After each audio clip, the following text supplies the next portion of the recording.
Hello everybody, it is Christine. It is time for a scrapbook process video, and I'm doing Scraptember, and today is the 10th, and the 10th is florals. Now that's kind of an easy one, generally speaking, right? I had this collection, not this is just a piece of white cardstock. I had this collection, Benevolent, and I don't know if it had a name. It just says Benevolent, I think. Oh, Poppy and Pear. And this has got so many florals, you guys. Look at all these florals. So, I thought, you know what? I'll use this. Why not? And as I was kind of going through the ephemera, I was like, I got a dog and a cat. So, I took a picture of Miss Birdie and Mr. Oreo. Aren't they adorable? They're just sitting there. They're just chilling. And so, I thought that would be cute. These don't look like them, obviously. But you know what? They're cute. So, my thinking is I'll use this white cardstock so the florals kind of show up. I think I'm going to frame it so I can use a piece of paper. So I can use a piece of paper. That's kind of pretty. What if I do that?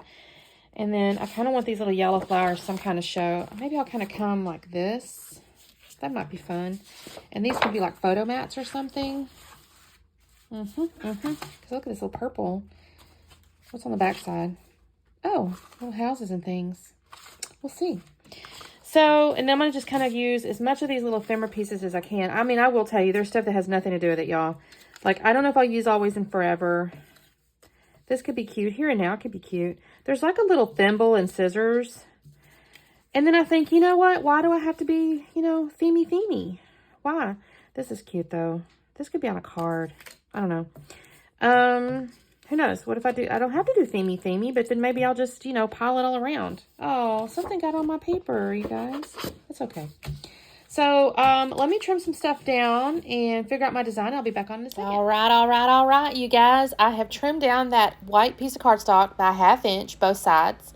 And I'm going to lay it on top of this green floral. And y'all, I don't gut it because I have too much paper. So, I did not do that this time. And I'm trying to wrap this collection up. I still end up with a few scraps, and I'll put those in my color scrap envelopes. But I basically did use mostly all the stuff. So I have mounted that. And then now I'm going to take this yellow floral, and I'm going to tear it in a diagonal. You guys know diagonal is kind of my favorites. It's my favorites. So I'm going to put that across. I had a little too much right there. I have to trim off. I'm going to take that from lower left to upper right, basically. And then I'm going to get into my photo over here. So the photo, well, I'm going to mount it. I'm going to just tell you real quickly. So I'm going to mount it on actually a piece of, at first I don't know it. I'm going to kind of layer these papers up here because I want to use the papers up to my goal. But I will decide that the photo needs a little white border. So I'm going to end up putting that on a piece of packaging I have up in my little shelfie thing here. So I'm going to just mount that on this piece of packaging because it's cardstock and it works nicely. So I'm going to trim that down, and then I will mount that on the white, and then I'll mount it on the green, and then I'll mount it on the pink, and then I'll mount it on the purple. So this thing gets quadruple matted. Yes, it does. And then I'll lay that on top of that yellow floral, and then, y'all, I'm going to get off into the ephemera, and I go crazy with the ephemera. I'm not going to lie. But I'm actually really pleased with it. I use quite a bit, and I think it looks kind of neat. So you'll see me do all this. I want to kind of tell you about the photo now, just because. I'll tell you, but the photo itself is just basically, it's Miss Birdie and Mr. Oreo kind of lounging. I mentioned that already. So I'll tell you a little bit about, so y'all know Mr. Oreo a little bit, because he's, we've babysat him a couple times. He comes in here, he bothers Saturn. Again, he's 2, I think, at this point, but he's still very kitteny. I don't remember, Saturn is frankly so old now, she's 16. I don't recall, like, when she stopped being kitteny, and he definitely is, he gets into trouble, y'all. He's constantly getting into stuff. He is a very aggressive little sneaker when it comes to, like, treats and things. If he knows it's in a given cabinet, my goodness, that cat's trying to get into it. I kind of actually wanted to try to use this piece of, like, this zipper. It has a little self-adhesive back on it, but it wasn't going to work here, so I'm going to have to think of something else. I've seen some cool ideas. I may poke around on Pinterest, because I do think that's going to be a cool piece of, like, ephemera or something to use, but don't use on this layout. So anyway, he gets into trouble. He gets along with the dogs pretty good, actually. When they first brought him home, They just had flint, and Brooke, my daughter, would text me. She's like, oh, this isn't going to work. It took them a couple, 3 weeks to really get along. And they get along pretty good unless Oreo tries to get into Flint's food. And then there's a little problem. But otherwise, they get along pretty good. Miss Birdie, now she is, I think they're thinking she's about 5. If I'm honest, I think she may be a little older because she is a rescue. All their animals are rescues, by the way. Miss Birdie is older. They said she's about 5, but I don't know. She's got little gray hairs here and there. And she was definitely used as some kind of a breed dog because bless her little heart, she's been spayed now, but she's got all the signs and symptoms of having had little puppies, and like her little belly hangs down, and all that stuff. So, but she's very chill, you guys. She's very chill, and she just she'll play with Flint when he wants to play in this and that, or at least not all the time, but she'll play, but she's just very calm, and then. But she does like her love. She'll come over and shove her nose into your arm if you're not paying attention to her to pet. So, but she's I call her speed bump sometimes because she just kind of lays in the middle of the road or in the middle of the floor, and you're trying to walk and she's kind of in the way. So sometimes I tease her and call her speed bump, but she's adorable. She's got these big old brown eyes, So anyway, I'm kind of going through this ephemera, you guys. I'm really proud of myself. I kind of put random stuff. I'm not going to lie. It's kind of random, kind of not random. And what I mean by that is, okay, I got the little dog and I got the little cat. That was a definite. I needed those on there. I put the chair on there because there's chairs in the picture, so why not? It's not the same kind of chair, but, it's all right. And it's also a cluster base.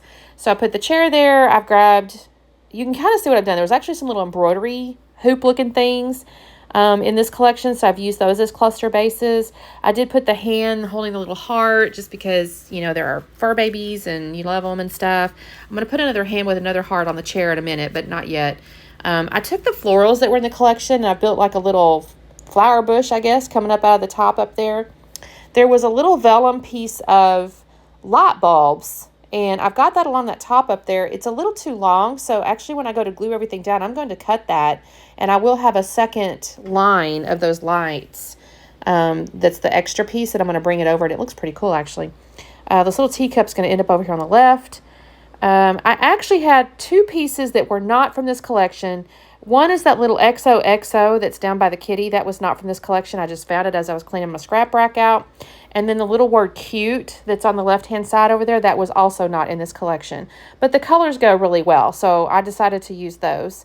At this point, I basically glued everything down, but then I decided to go ahead and bring in these vellum trees just to kind of flesh out that floral stuff up there, honestly, just to use it.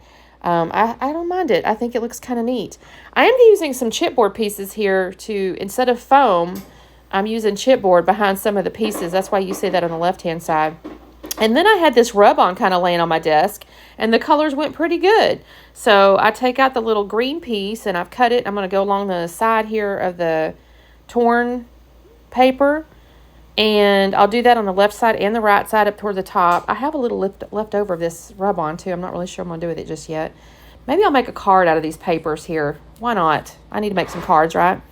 The top part, I'm going to actually use the little yellow flower. You can kind of see it on the left side. I'll do that in just a second. And this actually comes off pretty good. I don't even know who made these rub-ons. I take it back. That's a lie. No, maybe I don't know. I don't know, actually. I have no idea where these rub-ons came from. They were just in my scrap rack. I pulled them out. So I'll put the yellow ones up there. I like these too. They look like little faux stitching. I kind of could kick myself because I have a challenge later this month that's going to call for stitching. And I can't decide, do I want to do faux stitching or do I want to do real stitching? Because, y'all, I do not stitch. I just really don't stitch. And I've got to make a decision. Anyway, so I'm going to put the yellow down here. And it rubs off very nicely, I guess is my point. So I'm loving these rub-ons, actually. And let's see. Let me just scratch this off. And what do I do next? Oh, I think I'll run off and get some little pearls because I thought, I could just add some stuff. I mean, this layout is quite, I'm not going to say it is busy. It's busy, but I'm okay with it because you can still see the photo. It's front and center. The photo is it's kind of monochromatic in a way because I've got like, my dining room is very kind of monochromatic. It's got woods and beiges and stuff. Y'all, I just realized the picture is really reflecting the fact that I need to steam my curtains. They are so wrinkled. I hope nobody noticed that. Anyways, but the dog is brown. Now the cat, he's white and black, so he kind of throws it off just a tad because he's got the black instead of like a brown. But otherwise, the freaking picture's pretty monochromatic, so I think it stands out off of this really busy layout. And that's all I'm going to do, you guys. I think this turned out really cute. I'm actually really happy with this, and I used up a ton of ephemera. Look at that little cat sleeping in that basket. And I used a ton of ephemera, and yeah, I'm really happy. So thank you guys so much for watching. If I understand Scraptember correctly, we should have like a playlist or something, so that stuff will be in the description. Make sure you do the like and subscribe. I'm trying to decide how much I'm going to do of next month's 30 days of sketches too. So I'm going to be having tons of videos coming up, you guys. So make sure you do that subscribe thing and the little bell, because why not? We'll see you next time. Bye.